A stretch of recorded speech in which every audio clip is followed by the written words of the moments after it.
somebody asked me the other day, why are you doing all this stuff on YouTube and all the things? And it's hard to explain to you. Do you remember when we met?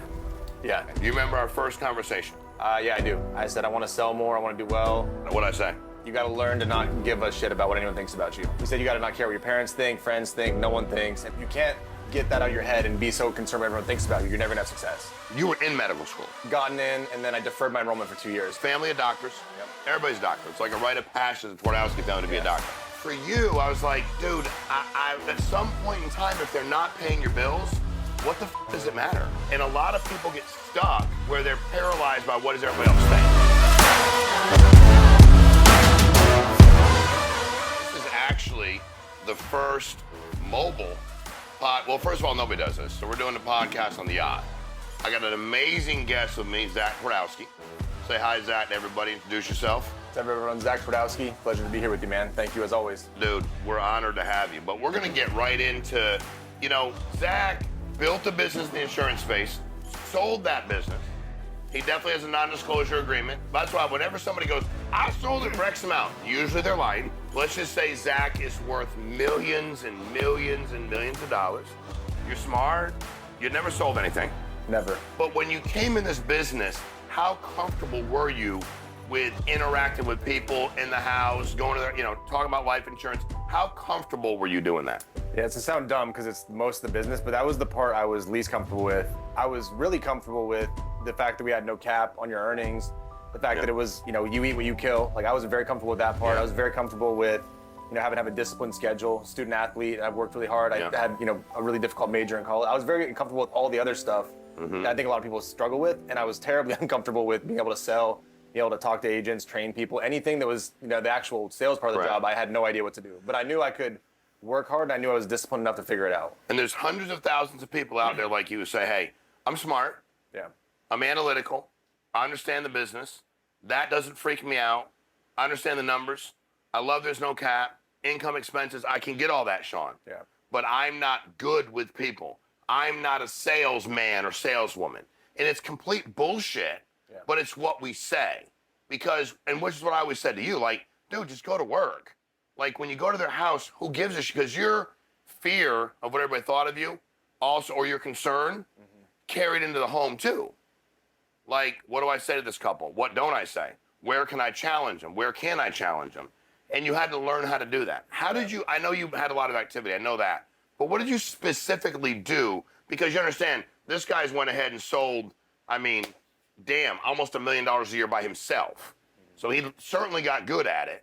What did you do that, again, high activity, we got it, you have a good attitude, but what specifically did you do to get uncomfortable and grow to make you so good at what we do? Yeah, so I think, I think a lot of times now people go like, hey, college, you don't need to go to college, you can do all this other stuff. But one thing, I always try to look at the positive now after doing this. And I'm like, what I learned from college was how to think critically and how to study stuff, right?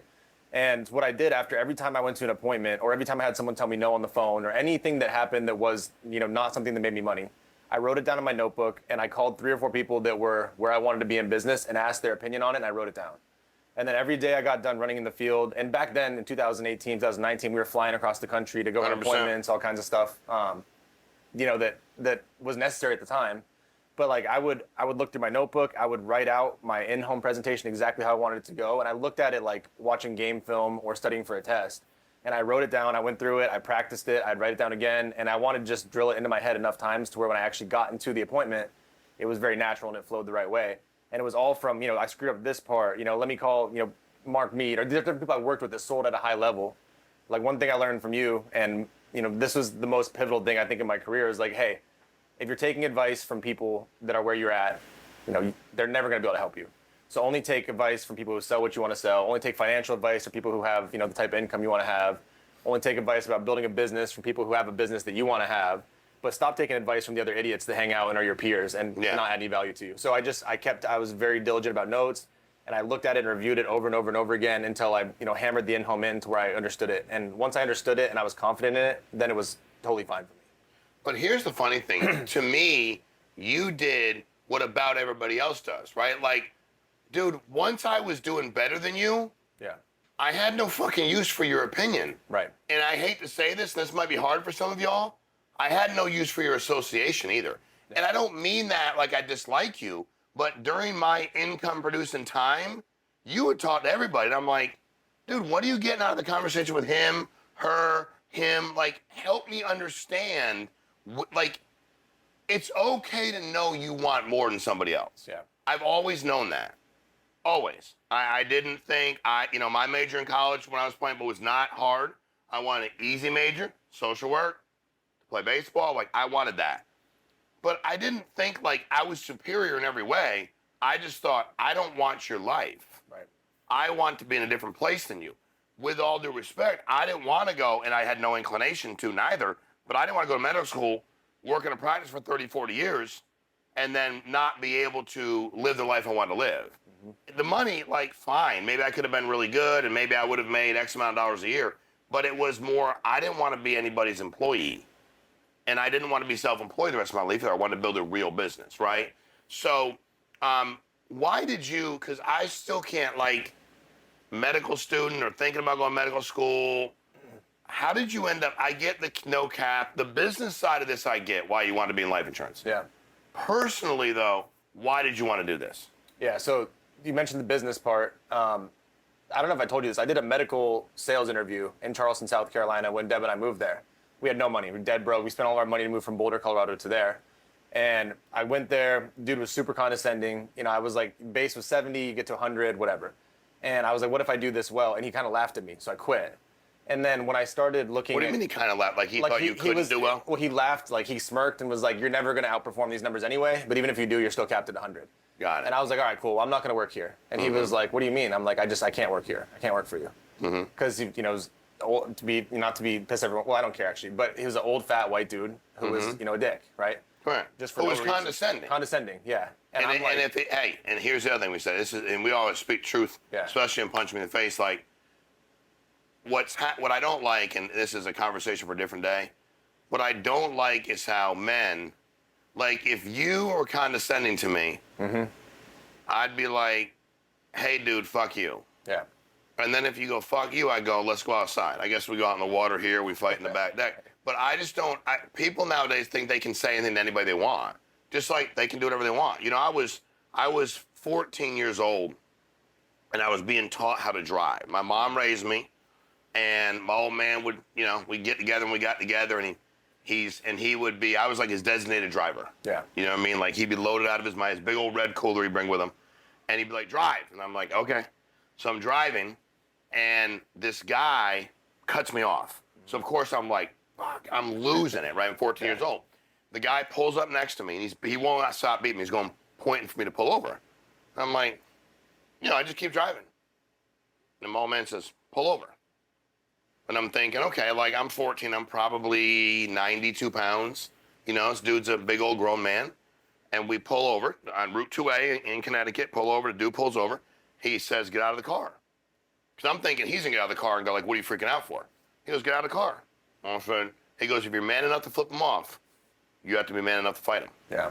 And you have to be. And I've never forgotten that. Yeah. You know what I mean? And I think I've always lived that way. Like, if I'm going to say something and I'm going to be penalized, I'm here, though. Like, I'm here. And it's funny because that's how most companies are run, right? When you look at the way everybody makes money. I was saying this to a guy the other day that fights in UFC. I'm like, dude, you could never pay. I would never go out there and risk my life 4 times a year for 150 grand a year. Never. Like, never. It's not like I want to do it, I can feed my family, but like, I might not go home, my family could break a bunch of bones, could do whatever, but I'm never going to do that. And I was like, what happens if you show up, you work out 3 months, you go to make weight, boom, dude gets hurt, does something stupid in his life, or just doesn't show up to the fight? He goes, you don't get paid. Yeah. And I'm like, when do you guys eventually go, look how much money they make? Like, look how much money the UFC actually makes. And why is nobody mad? I mean, I'm not a UFC. I mean, and there's contracts, ESPN, I get all that. But at the end of the day, at some point in time, you have to wake up and go, why can't I get more?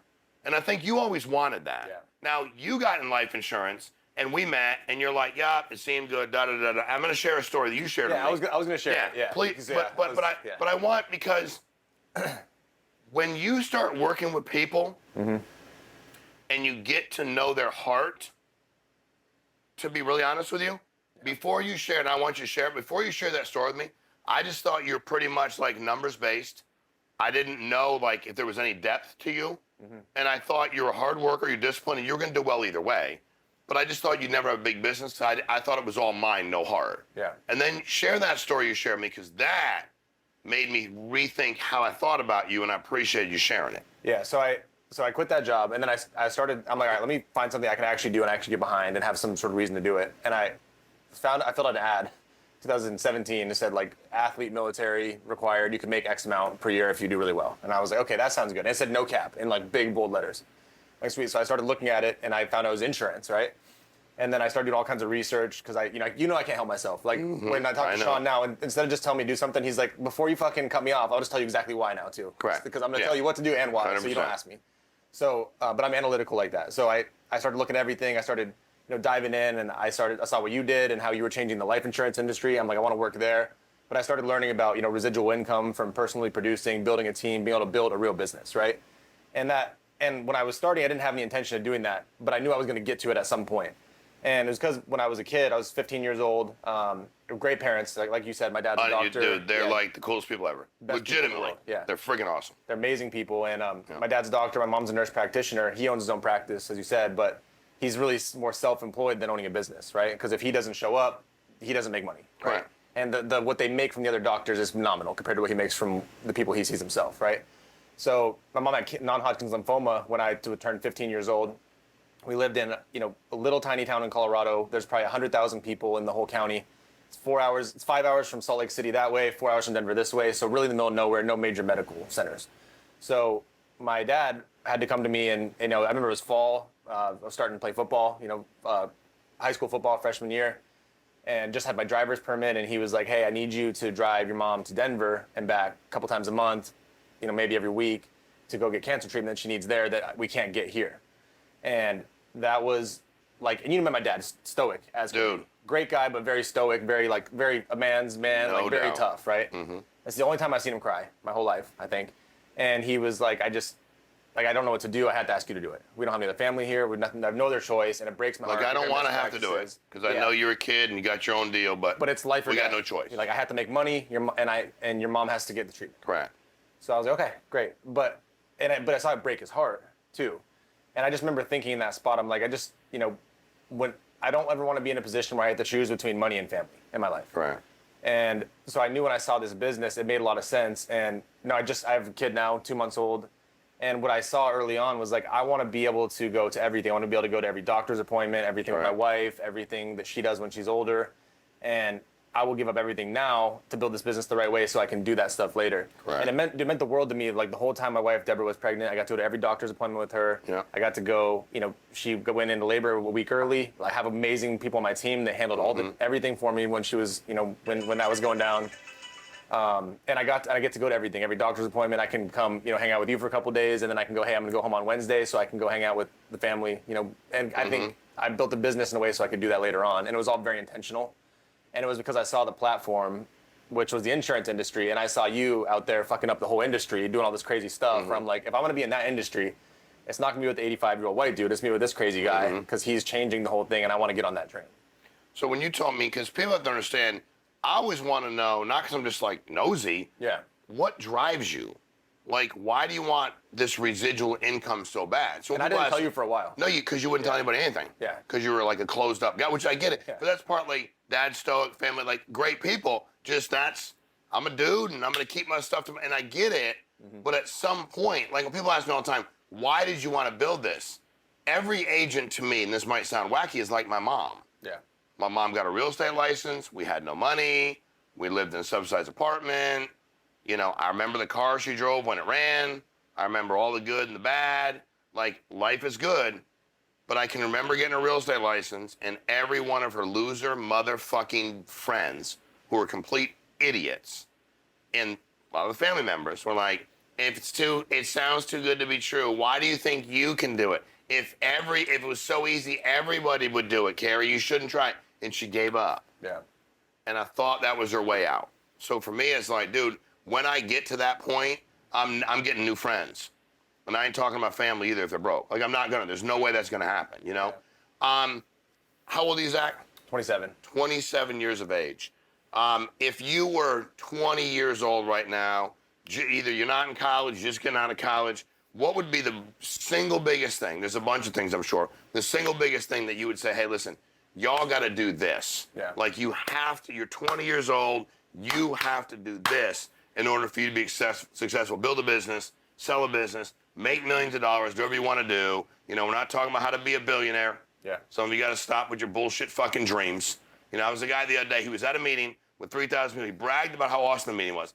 And the idiot running the meeting said to the 3,000 people, they will all be billionaires.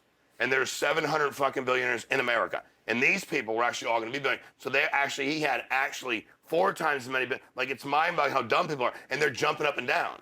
And the reason he did that was if he sets an expectation nobody can get, they never have to live in reality.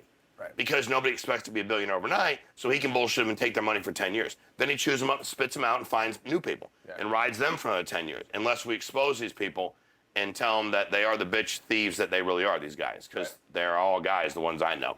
The guy said to me, I want to be like this guy. Can I call you? I said, no, because you said you want to be like that guy. I don't want anything to do with anybody that wants to be like that guy. So what would be your one piece of advice you'd give everybody? Well, yeah, to your point, those people that sell those courses and do that stuff, they make it seem like there's a silver bullet to success, and there's not. What I would encourage everyone who's that age or any age starting a business, getting into business, is get really good at one thing and understand you're gonna have to suck at it. You're gonna have to eat shit at whatever you do. And some people get better faster than others, but you're gonna have to be laser focused on getting at one thing. And I think what a lot of people do, Sean, is they make a little money in one business and they make a little money in another business, and then they keep trying to open new businesses and they spread themselves so thin. Where I think the only reason, like the main reason I had success in insurance was I just was so laser focused on this. I'm like, if I spend 80 hours a week doing this business, even if all these people are more talented than me and they work 30 hours a week or they do 30 hours on 2 different businesses, I will fucking win at some point because I'm spending so much more time, so much more consistently than them. Right. I was like, I'm gonna get really good at selling. I'm gonna get really good at teaching other people how to sell. I'm gonna get really good at teaching other people how to manage teams and teach other people how to sell on their own, right? And just be laser focused on this one small part of the industry that we're in, get really good at what we do, get good at a couple products, and be the best at what we do, as opposed to trying to be the best at everything. Yeah. So I think people get distracted. They see all this cool stuff, and they see like crypto this week, this week. I'm gonna flip houses this week. I'm gonna do, and whatever one you want to do, just get really fucking good at one thing, and make a ton of money. And once you make a ton of money, then you can diversify and play in other businesses. But you're never gonna get really wealthy by having 15 different businesses that you spend a little bit of time on each one and you dedicate a little bit of time to each one. Like everyone who is a master in that field is going to fucking smoke you because they're spending 100% of their time, 80 hours a week, mastering that field that you're playing around 10 hours a weekend. You have no shot. Right.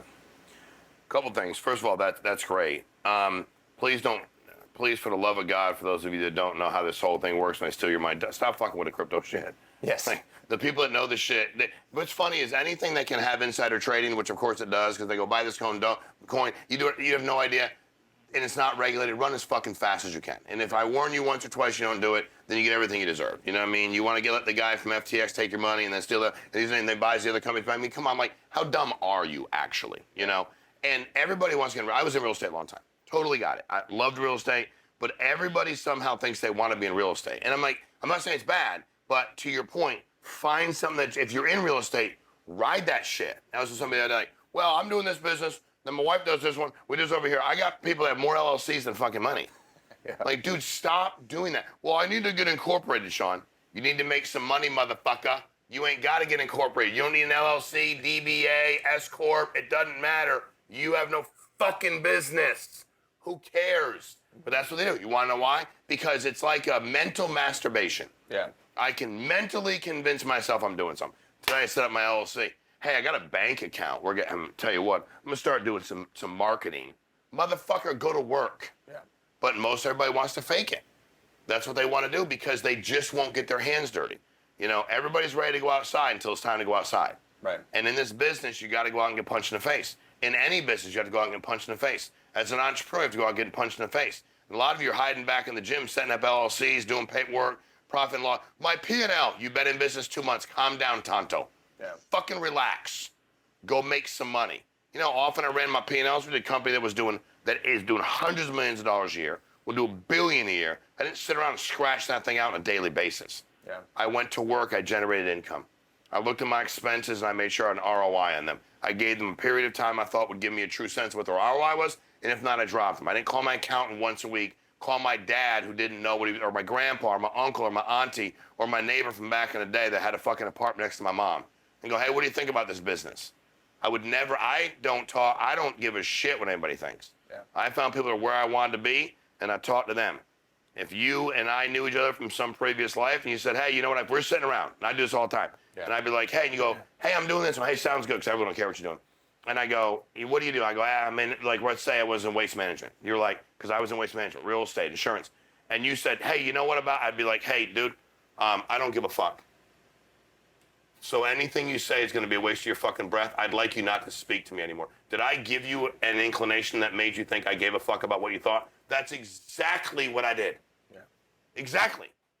And people are like, man, you taught him? I was like, yeah, I don't think he likes me. I'm just fucking like, when do we get to leave here? Because I'm not going to contaminate this. I won't. I'm letting your dumb, broke ass give me an opinion on something. Well, in the market, you do live, I had a guy the other day go, you do live with your mom, right? 25, I'm like, in a meeting. I'm like, hey, he lives with his mom. I just want to make, as he's giving fucking, Warren Buffett over here lives with his fucking mom. He's not living with his mom to save money. He has no fucking money. He lives with his mommy. So please, because that's the shit that bothers me, is when, because I don't mind if you want to be a broke ass, be a broke ass. But when you start pretending like you're not and giving advice, then you're actually harming people. You know, I worked at a company insurance when I first got him. We called this guy, we called him Kevin Sweater Vest, because he wears sweater vests, which looks good on nobody, by the way. Yeah. Stop wearing sleeveless sweaters. It's 2023, and it's fucking obnoxious. The V, they got the gut, skinny arm, pipe cleaner arms, and distended stomach. It's a perfect fucking physique. And he would sit outside the meetings, and I didn't know. So I went to the third meeting, and my buddy, I said, who is he? He goes, he trains all the time. I said, hey, man, hold on a minute real quick. What is, and I said, what's Kevin Sweater Vest training on? And there's like 8 people, and they're like, he's telling us, I said, he don't sell shit. Would you buy fucking anything from him? Look at him. He's wearing a fucking sweater vest. Everybody back in there. I said, hey, bro, you want to fuck around one more time? You start spewing your shit. You don't sell nothing? One more fucking time. I'll pull that sweater over your head. I'm going to smack the fuck out of you. How about that? Because I'm defending them. Yeah. And that's exactly what I did. That's the thing we do here. We tend to tell real stories instead of fake ones. Everybody wants a new face. They watch 8 Mile Eminem and they come up with the same stories. Like, dude, that didn't happen. How if I go find all the friends you had growing up, they'll say it's complete bullshit. Yeah. You know, for me, I wanted to stand up for people. If you were good, now if Kevin Sweater Vest sold 30, 40, 60, 70, 80 grand, whatever it was a month, go talk to him, Kevin Sweater Vest. But since you don't, shut the fuck up. You know what I'm saying? Yeah. So I love where you've gone in the business. I love that you're just getting started. And I really appreciate it because your analytical side has been good as you run it, and then you've taken a step back and kind of, as you said, asked for help in areas that you weren't so strong. And that's what you do. And a lot of people can't do it. You can't have a big ego in a big business. So your ego is here. You're like, all right, dude, I'm good. I know what I'm good at, but I know what I'm not good at. Let me call 3 people and ask them what they think. I mean, that's humility. And I'm going to have a big business. A lot of you out there have a big, and I'm not mad at you. You live your life. But when your ego's bigger than your bank account, bro, check that shit. It ain't working. And if it was working, then you wouldn't have to worry about it. But it's not for the most part, you know? So it's... One other thing I want to mention, too, sure. before we wrap. When you mentioned with younger people, advice for them. I told you this the other day when we were flying back from the meeting. 5 years, I made a lot of generational wealth. And I appreciate, the position you put me in. But, dude, I would have done that shit for free just to learn everything I've learned in business. Because I know if it all got taken away tomorrow, I could do it again and in a year instead of in 5 years. So I'd say, like you were talking about P&Ls and had me thinking, I'm like, dude, I would have done all of this for free. If I could have just lived on ramen for 5 years, know what I know now, I know the information I have can make me, millions and millions and millions and millions of dollars, no doubt. Over and over again, multiple times. So I'd encourage everyone, like, if you spend money on some shit that doesn't work, or you do something, an investment, and you screw it up, like, don't belabor and don't look at it and go like, oh my God, like I lost this $5,000, like such a small amount of money if you zoom out over a 5-year period. Like, who gives a shit, right? Right. But you can look at it and learn and make sure you take the lesson from that. Like, don't lose money this way again. This worked. This didn't work. Like, pay attention to your business. Correct. And don't look at the P&L every day because you're developing the skill set. And then once you have the skill set, then you can make shit ton of money. But I think a lot of people are so zoomed in, like, oh, I lost this. I'm like, dude, if you zoomed out 10 years, would you give a shit about $2,000 you lost? Correct. Like, relax. It's okay. Or even 10,000 or even 100,000. Like, at a 10-year period, 10 years from now, it's going to mean nothing to you. So just take a learning lesson, keep moving. And guys, the problem is most people when they're listening aren't listening. Yeah. Like, you wanted the information so bad, nothing could get in your way. Right. And the reason I always wanted to give you information is you genuinely wanted it. People ask questions all the time just to check a box. and I give them a bullshit. I don't lie, but I'm just like, I don't care. The answer is just like, whatever, because I know they don't care. But when you ask a question, like, he genuinely wants to know this shit. Like, he wants to know, why do we do this? And why did you make this decision? And how did you do this? And what did you, like, and I'm like, oh, he genuinely, and why would I not want to talk about things? This is what I love to do. I enjoy it. Why would I not want to share it with you? Right. So I always say, ingratiate yourself to people that are where you want to be, and you've done that. It's not broke people go, I don't mean to kiss your ass, but they want to compliment you. It's like, dude, stop with the fucking broke speak. Like, that shit worked on Jerry Springer. Stop it. It's fucking weird. You're being nice about something. There's nothing wrong with that. Why do you find successful, wealthy people that built their own wealth? Why do you find most of them are pretty good people that pull for people? They don't go like, I'm kissing that. No, you're just talking nice about somebody. Yeah. Like, what's so wrong with that? I go, hey, Zach, I appreciate the things you've done for me as you've grown this business. It's helped enlighten me in a lot of areas. And I mean it. What is that? I'm kissing your ass? No, I'm a fucking adult, bro. You know, so Zach, I appreciate it. If y'all want to follow Zach Twardowski on Instagram is just under your name. Yeah, Zack_Twardowski. ZAC_TWARDOWSKI. You the man, bro. Thanks for being on Punch Me in the Face. Thank you. I figure it's a good podcast for you. I think you'd enjoy that name. So, guys, if you like this, share it with somebody, please. Like, subscribe, follow me on YouTube. It's just my name, SHAWNMEAIKE, all those vowels. It's still Mike. And we have to eventually fight back. What I mean by that is you can't bitch, moan, and complain about what people are out there taking money for not helping you unless you're willing to do something about it. I'm willing to do something about it. Come with me. We fucked up some other industries. We're going to fuck this one up too. And they hate it, bro. They hate what we're doing. They come up with more fake stories from your childhood, act like they care about you, have fake free shit. Fake free shit's worse than the fucking other shit. At least take their money. When they go, this one's free, and they slide you in a fucking email, and then you're paying. Fake free shit's much worse. They lied to you, got you to show up somewhere. Then you should fucking drill them in the mouth. So we appreciate y'all. Thank you so much. Thanks, Zach.